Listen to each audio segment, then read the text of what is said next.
back to Football Scrutiny. Today we're going to be looking at the game between Man City and Watford. 8-0 in total, 5 goals in the first 18 minutes. Let's take a look at those first 18 minutes and get down into some details. Manchester City started with their 4-3-3 system, whilst Watford lined up with a 4-4-1-1. The first goal came within the first minute, and we're just going to take a look at how that came about. Okay, so as I already mentioned, Watford were lined up with a 4-4-1-1 or a 4-4-2 system. Now when the ball here was played into De Bruyne, look at the movements from Doucouré and Hughes. Doucouré jumps out onto De Bruyne, presumably going one-to-one with the midfielder, and Hughes, then the left midfielder, going with Walker the right back, and that would then leave Mahrez free in that middle because no one's picking him up. So these are the movements, and we can see that Mahrez now is going to be left in that gap, a huge amount of space, which Watford couldn't deal with, and that led to the first goal. Okay, so here we can see that space opening up, ball's being passed into De Bruyne, Doucouré is jumping out with him, and Hughes in the minute is going to come down with Walker, leaving Mahrez in acres of space in that shaded area. Okay, so here they are. Hughes has moved in. Mahrez is opening up into that space whilst De Bruyne is looking to pass the ball on to Walker. Look at the amount of space that Mahrez has got now to have a little pull back into that space. Now, the problem that Watford have got is that Walker could just play that ball straight in behind the defence in the first place, and any pass into Mahrez there, you've got Silva, Bernardo Silva, David Silva and Aguero all looking to get into the box. The ball, when it was played back to Mahrez, he didn't actually put it into the box straight away. He took it round Doucouré, played the ball into De Bruyne, and then De Bruyne put the ball into the box, into that danger area. And if we take a closer look at that cross, we've got 3 players entering the box against 3 defenders. No one is touched tight to the striker. Not one player is touched tight to the striker. There's 3 forwards getting into the box, 3 defenders in there as well, but no one's touched tight, no one's blocking the runs, and in the end, it's a simple tap in for David Silva. So I'm just going to revert back to this now. And how would I deal with this situation? I would suggest that Doucouré shouldn't jump out to De Bruyne, Hughes shouldn't go out either, and instead they should maintain 2 lines of 4 with those 2 forwards trying to drop back in and prevent Rodrigo from playing. So by moving them back into that 2 lines of 4, you've got a compact block there. You don't need to go out and press De Bruyne with your midfielder. Let Mahrez come inside if he wants. Keep that solid block and prevent them from playing through you and creating that space to get across in. Okay, so here we've got it in the image which I showed earlier with that space with Mahrez. So instead of jumping out, and instead of Hughes going to the wing, just shift the cross. Just shift the cross and make it tight and make Man City have to play the ball onto the other side of the pitch. And if they do, just switch across again. Although Watford conceded 5 goals in 18 minutes, it could have been different. Here they had a good opportunity when Deulofeu presses Fernandinho and he makes a pass into the feet of Otamendi.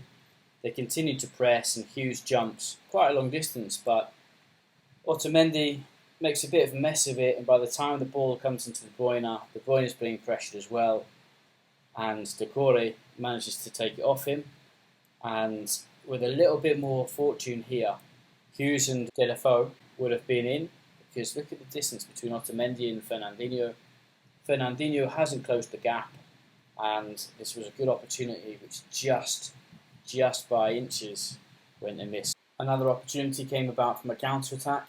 Here you can see that Watford have recovered the ball in their own half, and they're just going to look to play that ball in behind Fernandinho and have a race basically between Deulofeu and Otamendi. And I've highlighted the amount of space at the back in red.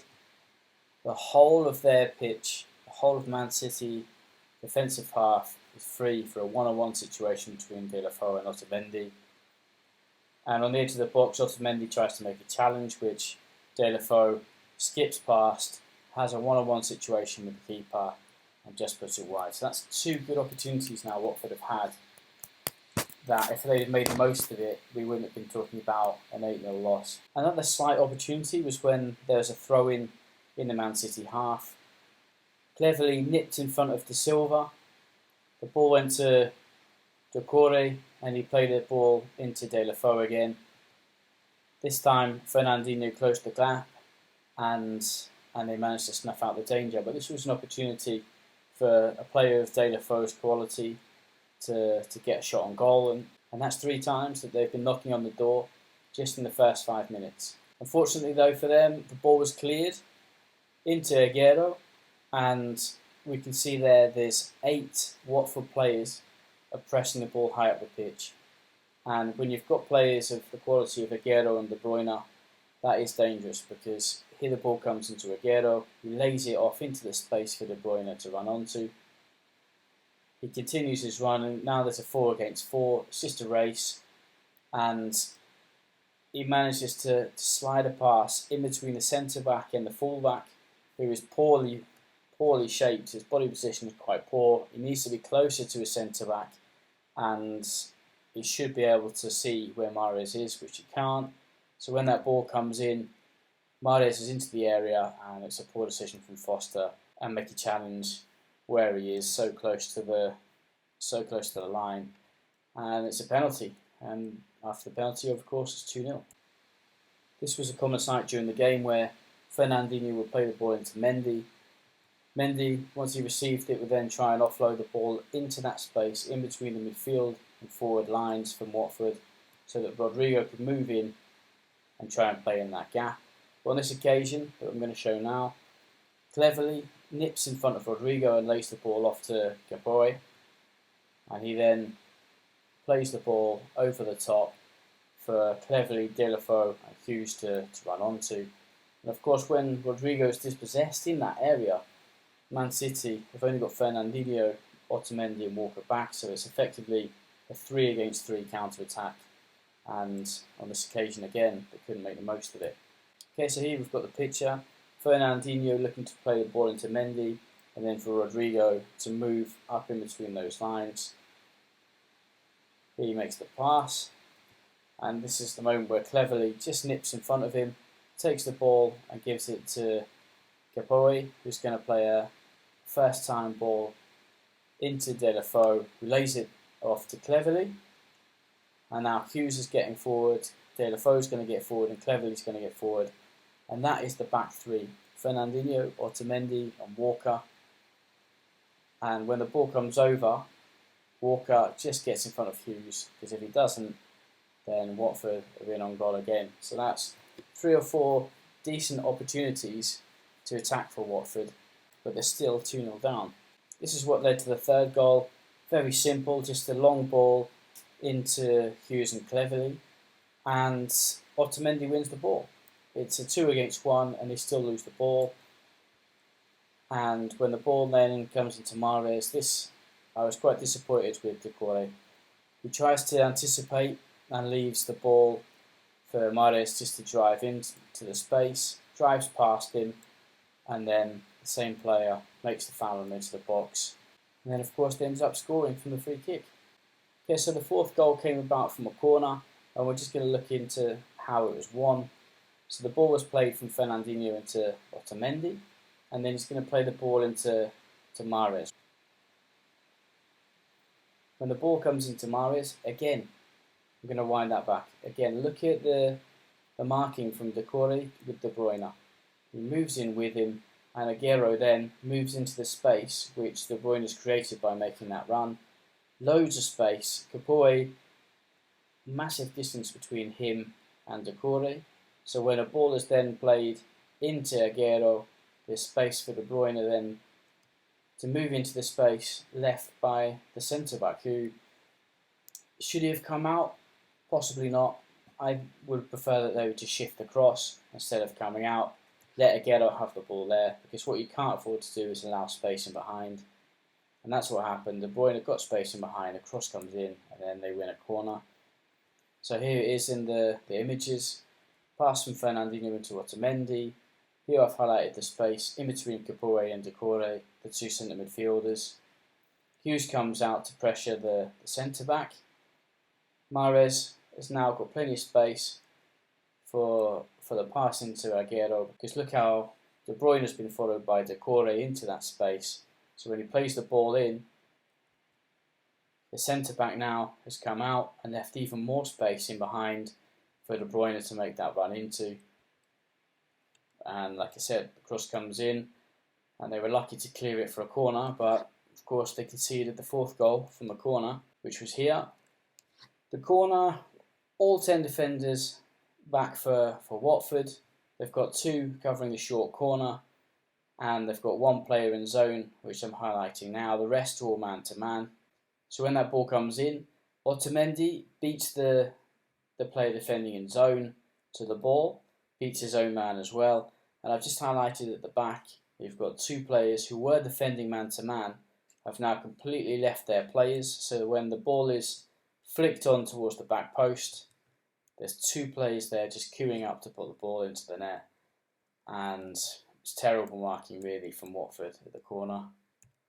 So here you can see when the ball's flicked on, neither player is anywhere near their man, and it'll be a disappointing goal to concede from a corner.